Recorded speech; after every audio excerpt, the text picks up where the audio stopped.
North கொரியாவோட கொக்சான் artillery இது ஒரு long range self ப்ரொபல்ட் artillery. இது யூஸ் பண்ணக்கூடிய ஆர்ட்லரி வந்து பாத்தீங்கன்னா 170 ஆர்ட்லரி ஷெல்ஸ் வந்து பயன்படுத்தும்.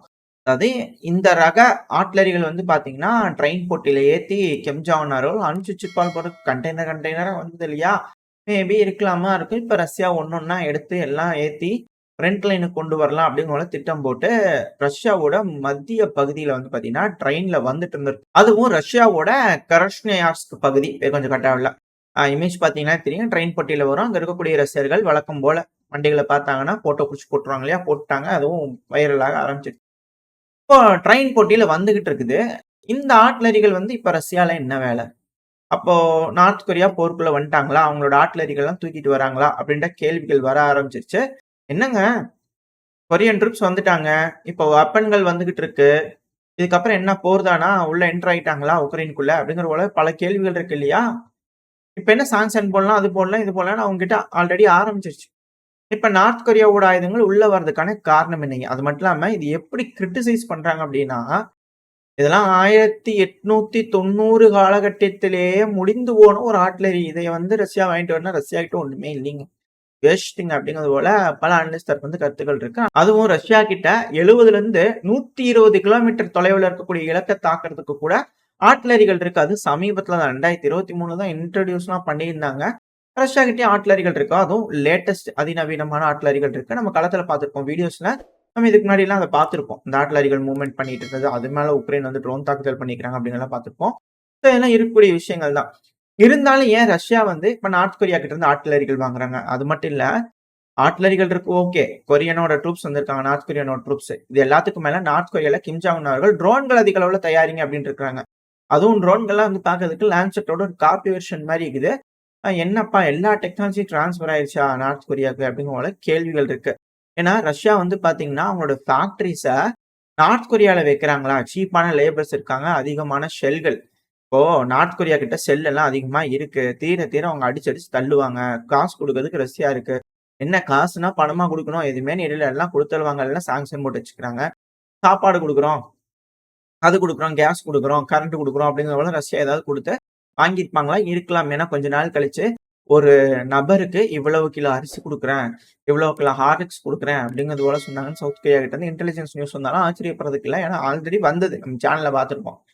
அதான் அரிசி குடுக்குறாங்க, இது போல குடுக்குறாங்க அப்படின்னு டீல்லாம் போட்டிருக்கிறதா பேசியிருந்தாங்க இல்லையா?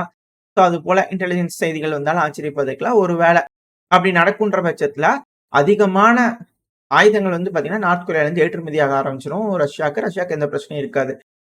ஏன் எல்லாத்தையும் செய்றாங்க. ரஷ்யாங்கிறது ஒரு பெருசா இருக்கு. இதையும் செஞ்சுக்கலாம்ல அப்படின்னு போல கேள்விகள் வரும் இல்லையா? அதாவது என்னதான் மிக பெரும் போர் ஆயிடுச்சு. அதுவும் யூரோப்லாம் போர் ஆயிடுச்சு அப்படிங்கும்போது, அந்த ஆர்ட்லரிகள் லான்ச்சர்ஸ் இருக்கு இல்லையா? அது வந்து மாத்திக்கிட்டே இருக்கணும். அந்த டியூப்லாம் வந்து பாத்தீங்கன்னா மாத்திக்கிட்டே இருக்கணும். ஏன்னா அது வழியா தான் லான்ச் ஆயிட்டு இருக்கு.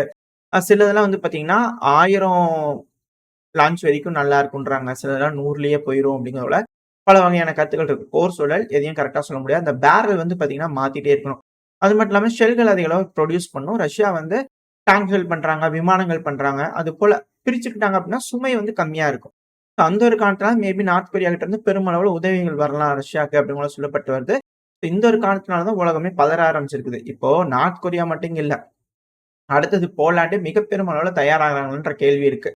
நேத்துக்கு தான் செய்திகள்ல பார்த்தோம். ரஷ்யால இருந்து 250 கிலோமீட்டர் அதாவது கலினின்கிராட்ங்கிறது ரஷ்யாவோட ஒரு பகுதி தான்.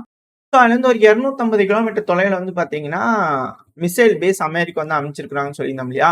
இப்ப வரக்கூடிய செய்திகள் என்னன்னா, போலாந்து K2 ரக டேங்க்கள் வந்து பார்த்தீங்கன்னா, ரஷ்யாவோட பார்டர் பக்கத்துல டிப்ளாய் பண்ணிக்கிறாங்களாமா. அது சவுத் கொரியாவோட ஆயுதம். ரஷ்யாக்கு நார்த் கொரியா, போலாந்துக்கு சவுத் கொரியா. ஸோ பெருமளவுல இந்த உக்ரைன வந்து பார்த்தீங்கன்னா, மைதானமா ஆக்கிட்டாங்களா? இந்த வடிவேலு அவர்கள் ஒரு கதையில ஒரு படத்துல சொல்லுவாரு இல்லையா? ஒரு மைதானம் கட்டி வச்சு செஞ்சு பார்த்துக்கலாம் அப்படிங்கிறது போல, இந்த மைதானத்துல சவுத் கொரியா, நார்த் கொரியா பார்த்துக்க போறாங்களா? அப்படிங்கிற போல கேள்விகள் இருக்கு. ஏன்னா டைரக்ட்டா வந்துட்டாங்க அப்படிங்கிற போல இருக்கு. இன்னும் சவுத் கொரியால இருந்து ஆளுங்க வரல. மேபி வந்துரலாமா? அப்படின்ற கேள்விகள் இருக்கு. ஏன்னா அமெரிக்கா வந்து பார்த்தீங்கன்னா, பின்வாங்க தான் சொல்லிக்கிறாங்க. ட்ரம்ப் அவர்கள் போருக்கு இல்ல, நாங்க ஆதரவா இல்ல அப்படிங்கிற போல சொன்னாங்க. ஆனா, இருக்கக்கூடிய நிலவரங்கள், இருக்கக்கூடிய விஷயங்கள்லாம் வச்சு பார்க்கும்போது அப்படி தெரியல. ஒரு வேளை மேற்குலக நாடுகள் இப்போதைக்கு எல்லாம் சுமூகமா முடியணும் வின்டருக்காக, சுமூகமா முடியணுன்றதுக்காக அமைதியா இருந்துட்டு, அதுக்கப்புறம் ஆர்மி தூக்கி போட்டுக்கோ உக்ரைன், வீசு முடிச்சா சீனாக்கு போடு, நார்த் கொரியாவுக்கு போடு அப்படிங்கிற மாரி சொல்லிட்டாங்கன்னா, பிரச்சனையா போயிரும் இல்லையா? ஸோ அந்த ஒரு காரணத்தினால கிரீன் சிக்னல் குடுத்துட்டாங்கன்னா, இப்போ அட்டாக் எம்சிஎம்ஸ், ஹிமார்ஸ்லாம் இருந்தா தான் பெருமளவுல இழப்புகள் களத்துல ஃப்ரண்ட்ல வந்து பார்த்தீங்கன்னா, ரஷ்யாக்கு ஏற்படுத்த முடியும். அதுக்கு வந்து பார்த்தீங்கன்னா, கவுண்டர் குடுக்கறதுக்கு, இது போல நார்த் கொரியாவோட லாங் ரேஞ்ச் ஆர்ட்டிலரிகள் இருந்ததுன்னா, கொஞ்சம் நிலைநிறுத்தி வச்சுட்டாங்கன்னா, அதிக அளவுல இருக்கு நார்த் கொரியா கிட்ட. எடுத்துட்டு வந்து நிலைநிறுத்தி வச்சுக்கிட்டாங்கன்னா, வேணுங்கிற அளவுக்கு அல்லல்ல குறையாத அச்சய பாத்திரம் மாரி நார்த் கொரியா வந்து பிரிண்ட் ஆகி வந்துட்டே இருக்கும். அ ஆர்ட்டிலரிகள் போட்டு எடுத்து வீச ஆரம்பிச்சாங்கன்னா, குறைஞ்சது 50 கிலோமீட்டர் தொலைவிலயாச்சும் இந்த அட்டாக் எம்சிஎம்ஸும் ஹிமாஸும் பின்னாடி தள்ளி கொண்டு போய் வைக்க வேண்டிய கட்டாயத்துக்கு தள்ளப்படும். இதனால ரஷ்யாவ பாதுகாக்கிறதுக்கு ஓரளவுக்கு இது போல லாங் ரேஞ்ச் ஆர்ட்டிலரிகள்லாம் உதவியா இருக்கும். ஸோ நார்த் கொரியாவோட ஆர்ட்டிலரிஸ பயன்படுத்தி அமெரிக்காவோட அதிநவீனமான ஆர்ட்டிலரிகள பின்னாடி தள்ள வச்சுட்டாங்களா ரஷ்யா. இது வந்து டைட்டிலுக்கு செம்மையா இருக்கும் இல்லையா? அப்படிங்கிறத பல வகையான அனலிஸ்ட் தரப்புல இருந்து கருத்துக்கள் இருக்கு. என்ன நடக்க போகுதுன்னு தெரியல. ரஷ்யா எல்லாத்துக்குமே பிரிப்பேர் ஆயிட்டு இருக்காங்க. ஆனா எந்த ஒரு இடத்துலயும் விட்டுக் குடுக்குற மாரி தெரியல. ஜெர்மன் சான்சலர்ஸ் அவர்கள் பேசும்போது வந்து பார்த்தீங்கன்னா, அவரு கிளியரா பேசியிருக்கிறாரு அப்படிங்கிறது போல செய்திகள்லாம் பார்த்தாச்சு. அது மட்டும் இல்லாம உக்ரைனுக்கு தொடர்ந்து எய்டுகளும் வந்துகிட்டு இருக்கு. இப்ப வந்து பார்த்தீங்கன்னா, உக்ரைன் இருக்கிறாங்க இல்லையா? அதுவும் உக்ரைனோட அதிபரான ஜெலன்ஸ்கி அவர்கள்ட்ட இருந்து ஸ்டேட்மெண்ட்ஸ் வந்திருக்கு. மொத்தம் 4 வகையான மிசைல்கள் வந்து நாங்க டெஸ்ட் பண்ணிட்டு இருக்கோம். அதுவும் நேவல் ட்ரோன்களுக்கு எதிராலாம் வந்து பார்த்தீங்கன்னா, களத்துக்கே கொண்டு வந்தாச்சு. அதாவது பிராக்டிகலாவே இருந்துச்சு. சோதனைலாம் இல்ல. செய்யவே ஆரம்பிச்சாச்சு அப்படிங்கிற போல அவர் தரப்பின் ஸ்டேட்மெண்ட்ஸ் இருக்கு. இப்ப வந்து பார்த்தீங்கன்னா, 4 வகையான புது மிசைல்கள் இருக்கு. பெரும் அளவுல வந்து சாக்கி ட்ரோன்கள நாங்க தடுத்து நிறுத்திட்டோம் அப்படிங்கிற போல ரிசல்ட்லாம் குடுக்கறது இல்ல இல்லையா? அதனால உள்நாட்டிலேயே ஆன்டி ட்ரோனுக்காக நாங்க வந்து பார்த்தீங்கன்னா, மிசைல்கள்லாம் தயாரிக்கிறோம்ன்றாங்க. ஆக்சுவலா அவங்க மிசைல்கள்லாம் தயாரிக்கிறாங்க இல்லையா? அவங்க கிட்ட இருக்கக்கூடிய மிசைல் டெக்னாலஜிய வச்சு மேபி அணு ஆயுதத்த தூக்கி கொண்டு போய் ரஷ்யா மேல போட்டாலும் ஆச்சரியப்படுறதுக்கு இல்ல. ஏன்னா அதுக்கான மிசைல்கள் அவங்க கிட்ட இருக்கு. ஒரு சில வாரங்கள்ல அணு ஆயுதத்தையும் நாங்க செஞ்சுருவோம் அப்படிங்கிறது போல உக்ரைன் தரப்புல ஸ்டேட்மெண்ட்ஸ்லாம் வரத பார்க்கிறோம். ஸோ உக்ரைனும் வெல் பிரிப்பேர்டா இருக்கிறாங்க. அதுக்கு முட்டு குடுக்கறதுக்கு மேற்குலக நாடுகள் குறிப்பா போலாண்ட்ல பெருமளவுல தயாரா இருக்கிற மாரி தெரியுது. திரும்பவும் சூடு பிடிக்குதா? அதாவது கொஞ்சம் ஆற போட்டுட்டு போர் வேண்டாம் அப்படிங்கிறது போல இருக்கிறாங்க. மனநிலைமை பெருமளவுல இருக்கு. இதே ஃபோர்ஸ்ல போனோம்னா மக்கள் வெகுண்டெழுந்து போராட்டம் பண்ணிருவாங்களா? அப்படின்ற ஒரு கலக்கத்துல ஓரளவுக்கு அவங்கள தணிச்சுட்டு, திரும்பி பசுந்த ஆரம்பிக்கலாம் அப்படிங்கிறது போல வந்துட்டாங்கன்னா என்ன பண்றது? அது மட்டும் இல்லாம இப்ப ரஷ்யா வந்து பார்த்தீங்கன்னா, முன்னெச்சரிக்கை நடவடிக்கையாவோ, இல்ல என்ன ஏது அப்படிங்கிற கிளாரிட்டியா தெரியல. ஆஸ்ட்ரியா தரப்புல இருந்து கேஸ போட்டிருந்தாங்க. ஏங்க எங்களுக்கு வரக்கூடிய கேஸ் தரலீங்க ரஷ்யா. அக்ரீமெண்ட் போட்டுருக்காங்க கேஸ் தரலீங்களே! அப்படிங்கிறது போல வந்து பார்த்தீங்கன்னா, குற்றச்சாட்டுகள் வச்சிருக்காங்க. இதுக்கு ரஷ்யா என்ன மாரியான பதில்கள் குடுக்க போறாங்கன்னு தெரியல. அதுவும் யூரோப்ல ஷாக்ல இருக்காங்களாமா. ஏன்னா கேஸ் வந்து குடுக்கிறதா சொன்னாங்க. இப்ப வந்து கேஸ் குடுக்கல. சிக்கலாயிருச்சு. இப்ப யூரோப்க்கு வந்து மிக பெரும் அதிர்ச்சியில இருக்கிறாங்க. இப்ப கேஸ் வரலாம் வின்டர் எப்படி வந்து பண்றது? ரஷ்யா வந்து கேஸ வெப்பனா பயன்படுத்துறாங்க அப்படிங்கிறது போல பல வகையான குற்றச்சாட்டுகள் வைக்க ஆரம்பிச்சுட்டாங்க. மேபி இவங்களே சுதா பம்பிங் ஸ்டேஷனுக்கு போனாங்க இல்லையா? இவங்களே ஆஃப் பண்ணி வச்சுட்டு, ரஷ்யா தரல அப்படிங்கிறது போல சொல்லி, ரஷ்யா பார்த்தீங்களா கேஸ் தரல வேணும்னா நம்மளே போய் அந்த பகுதிய புடிச்சுக்கலாம் அப்படின்னு சொல்லிட்டு, நியாயமா விளக்கங்கள் குடுத்துட்டு உள்ள வந்துருவாங்களா? அப்படின்னு கேள்விகளும் இருக்கு, எதிர்பார்ப்புகளும் இருக்கு. ட்ரம்ப் அவர்கள் போருக்கு எதிரானவர், போர ஆதரிக்க மாட்டார் அப்படிங்கிற போல சொல்றாங்க. ஆனா யூரோப்புக்கு வந்து பார்த்தீங்கன்னா, இந்த போர் கண்டிப்பா அவங்களுக்கு கொஞ்சமாவது ஃபேவரா இருக்கணும். அப்படி இல்லன்னா, மிக பெரும் இக்கட்டான சூழ்நிலை தள்ளப்பட்டுருவாங்க. அந்த ஒரு காரணத்தினால இந்த போர்ல உக்ரைனுக்கு உதவியே ஆகணும்னு பல நாடுகளும் தீர்க்கமா இருக்காங்க அப்படிங்கிற செய்திகள் வந்துகிட்டு இருக்கு. பொறுத்திருந்து பார்ப்போம். என்னதான் நடக்க போகுது.